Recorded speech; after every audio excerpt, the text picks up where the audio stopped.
বেটির কানে না ঝুলে লোক কবে শালা ন্যাংটা চোদা আর শালা চোরের ঘরে বিয়ে দিয়েছে তো 5 ভরি কানে 600 ভরি পায়ের আর 1000 ভরি গলা রাজি আছো? রাজি থাকলে হ্যাঁ কো, আমি দিন তারিখ দেবো।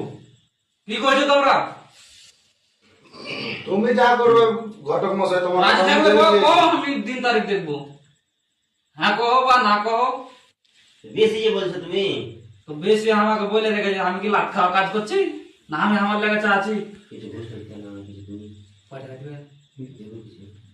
এই ও তো দিতে পারবে না, বুঝতে পারলে? কি কইছিস রে ভাই? কিছু বলো তুমি। ও বিয়াই, ও বিয়াই, তুমি আর কথা শোনা গে বিয়াই। হ্যাঁ তোমরা বিয়ে বিয়ে করে তো গল্প করবে পরে তো কথা যে তামুক দাও তো খাবো। আজকে বিয়ে খাবো। হ্যাঁ তামুক খাবো। আর লাগে তাহলে একটু লাগাও। হ্যাঁ লাগাচ্ছি। সারা দিন এমন দূর থেকে হাঁটে আসছি।